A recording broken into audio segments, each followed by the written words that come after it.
Hey, this is Phil Lilley, Lilley's Landing Resort and Marina on Lake Taneycomo. Going to do one cast today. I am on Upper Lake Taneycomo in the trophy area. Lookout is just above me, and I'm going to be drifting using my fly rod.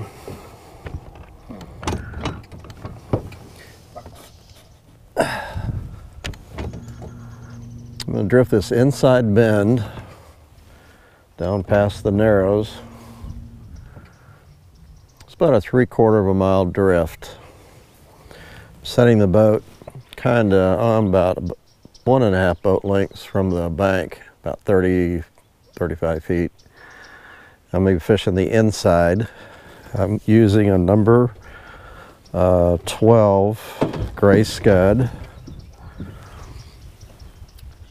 A little fur, and about 18 inches. I've got a split shot. This is 5X tippet, and right now I've got it set about 8 feet deep under an indicator.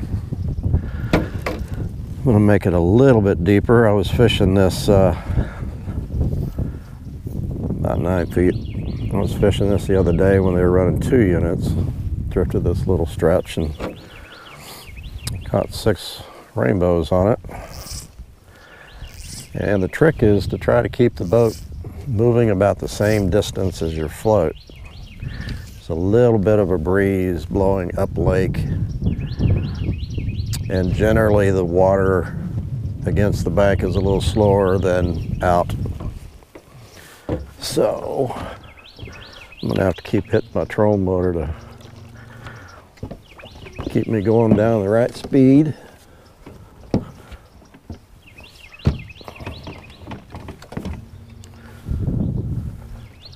Get down below these trees right here and start my drift.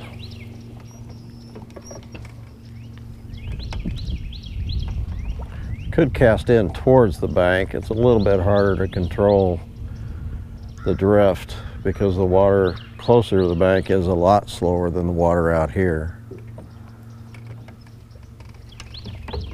But you can't do that. The other thing is I gotta watch as my back cast, and throwing it up into the trees behind me, it's not a good thing. I want that, don't want to throw it out too far. I want that scud as close to the bottom as possible.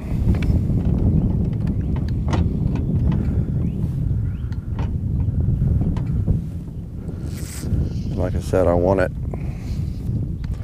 moving about the same distance so I don't have to mess with moving it around too much every time you pick it up. You've got to reset yourself, and it takes a while for that bug to get to the bottom. Generally, you want to see a little bit of ticking. You want to see that float just catching the bottom, showing that you're catching the bottom just a little bit, but you don't want to catch it too much because we're starting to get a lot of moss on the bottom growing on the, or algae. I keep calling it moss, but it's really algae. When you get a bite, this the float's gonna stop pretty much and go upstream because the fish grabs it, so it stops the drift. Now, I'm not seeing really any evidence that I'm ticking the bottom.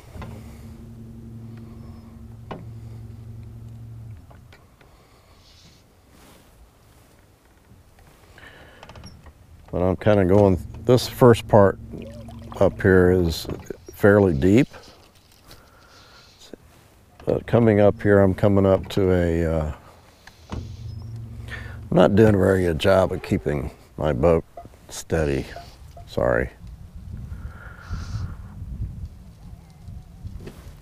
This is supposed to be kind of relaxing as you're drifting down. I'm gonna have to reset the boat here in a second though. something up in the bushes. Jackson is looking. And I was not looking at my float. I was going to reset the boat. And my float went under.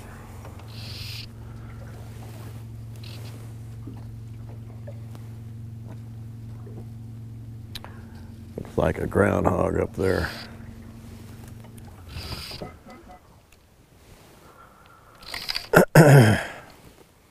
Oh, kind of a decent rainbow. Kind of small for up here, but not too bad.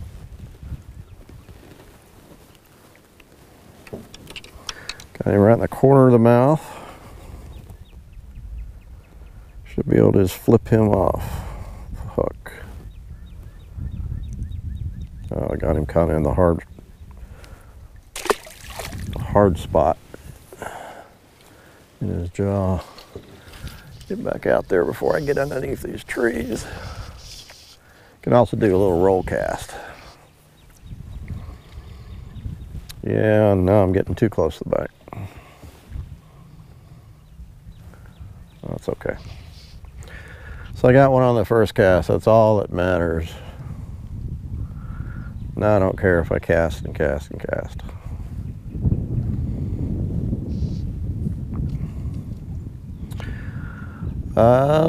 Blake went down to Rourke Creek this afternoon, and he said they caught a ton of little rainbows. He said they were all small stockers, but had a good time.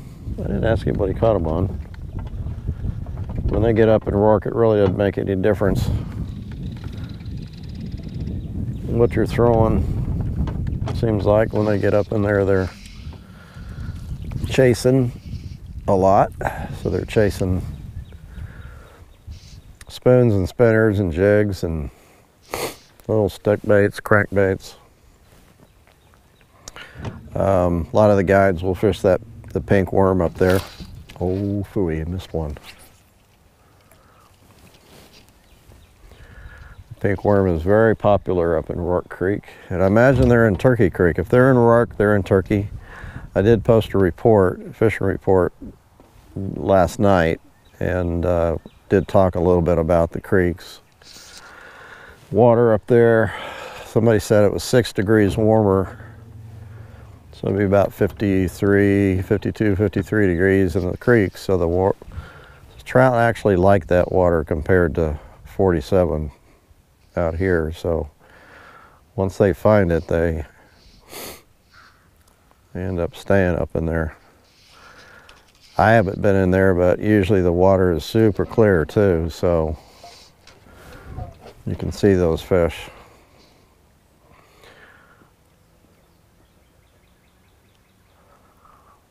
I have been chasing crappie. Not doing really good. I went up in the James River Arm in Table Rock last week one day and did pretty good. Just fished the brush piles in anywhere from 12 to 24 foot of water, and went to Long Creek Arm, Cricket Creek, Long Creek, Yoakum Creek, down in Arkansas on the Table Rock Arm on Thursday, and not doing any good at all. I think I found fish, but they just weren't biting.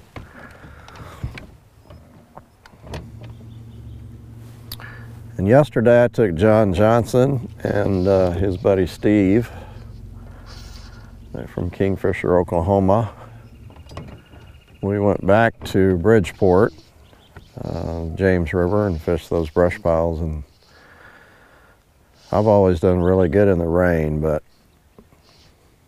they weren't having it. We found fish. Only caught 4 keepers, but we didn't catch very many short fish. It was pretty slow. And there weren't very many people out fishing.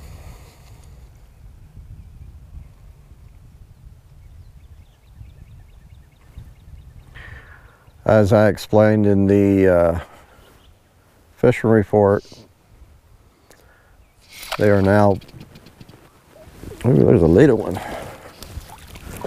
They are now running floodgates at Beaver, and they're supposed to have that lake down by the 20th of March, which I guess would be 10 days.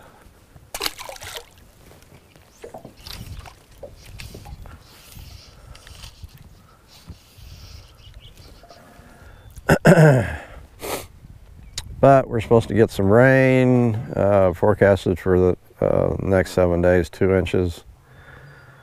Supposed to get some rain tomorrow. Thunderstorms tomorrow. And some rain this weekend, and maybe a little bit more down in northwest Arkansas. They're calling, down in Arkansas further south, they're calling for 4 inches. So spring is almost here.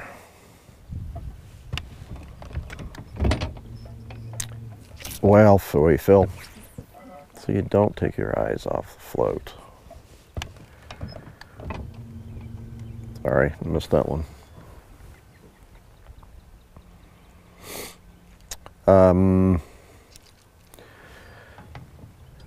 Dwayne had a guide trip this morning. Oh, missed him. And I didn't ask him even what he did, because on his way in, he saw something floating. Paul saw the same fish floating, and he thought it was a spoonbill.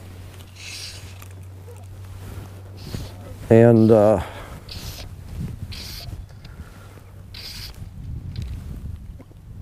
Dwayne saw it down by my mom's house, out in front of her house. Still not very big, about 11 inches. Caught him in the same place, right in the jaw. Anyway, he went and picked it up, and it was a very, very large brown trout. And it was alive, but was floating belly up, which is not good. He called me and said he was bringing it in. So we put it in the tank. And we put another pump in the tank and kept that water moving really good. And at first he really didn't want to sit upright. Kept wanting to go over on his side.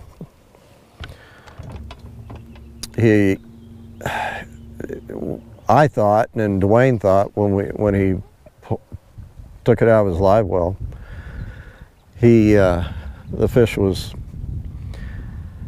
kind of white. The color was not good, and that's another not good sign. When the fish doesn't have really good color, it's kind of bleached looking. But we held it upright for a while, and after a while it held itself upright. But we still were, you know, very concerned, suspicious. Why was he floating in the first place? And we actually thought the fish was pushing 30 pounds. We checked, it's adipose fin, and he had one, so it was not a triploid, it was a diploid. And we let Shane Bush know, the conservation fishery biologist, and Quentin, our agent, that we had the fish, that we had netted it, and was trying to get him back into health. And we didn't bother it, we didn't take any pictures, we just let him alone. He did not have any stress marks. And about 4:30 this afternoon, he still was doing really good, and we moved him around a little bit, and he fought us. So we decided to let him go, and we tried to get some videos of the release, and it didn't work out too good. We didn't do a very good job. We did get a few pictures, And I think Nathan is posting those on our Facebook page. But we weighed him real quick before we released him. He was 25 pounds.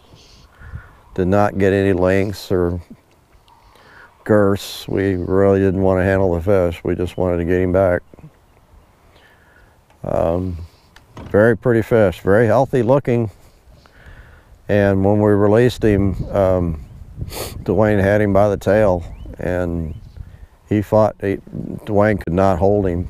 He fought him really hard, and swam off really quick, real strong. So it's a mystery why he was floating. Shane said that if he was over 30, and you know, even at 25 pounds, typically a normal lifespan of a diploid,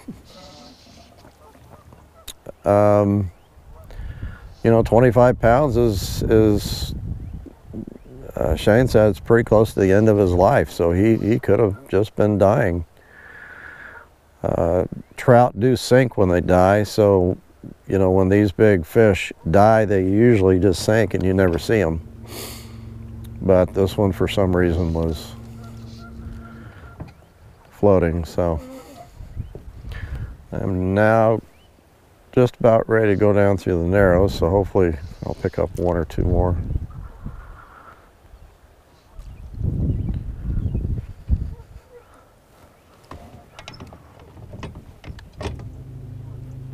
I could drift a San Juan worm or an egg fly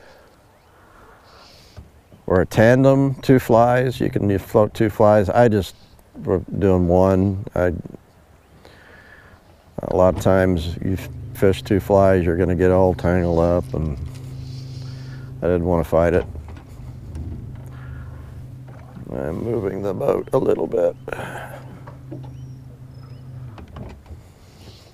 Trying to kind of get away from, get inside just a little bit more.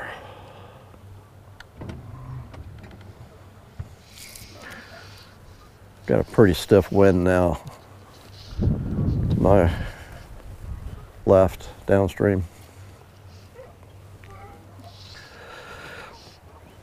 Say it's about 4 feet through here, through the flat at the Narrows. The water is, of course, picks up speed through here.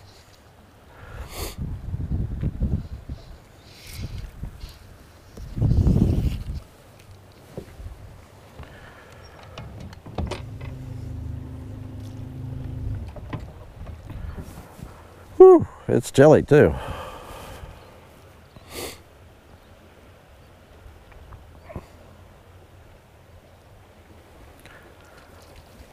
I almost would like to have a little bit more weight in this faster current.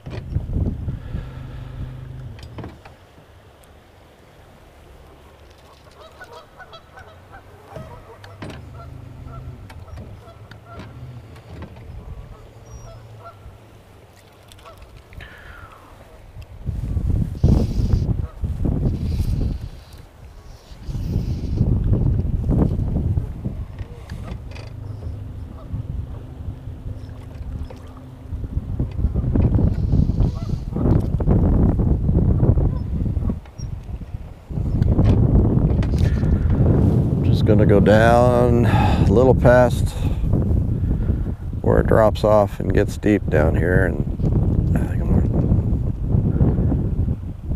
relatively short one cast, especially compared to the 39 minutes I did yesterday.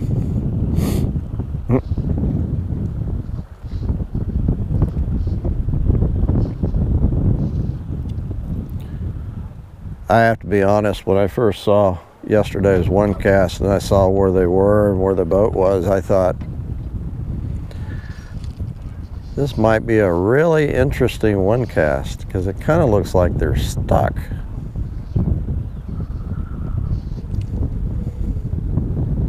That would have been funny. I would have got a call. All right. The last cast.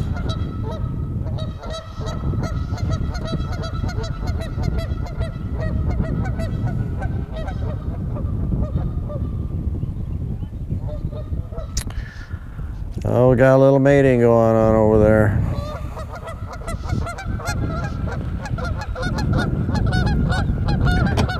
It's that time of year.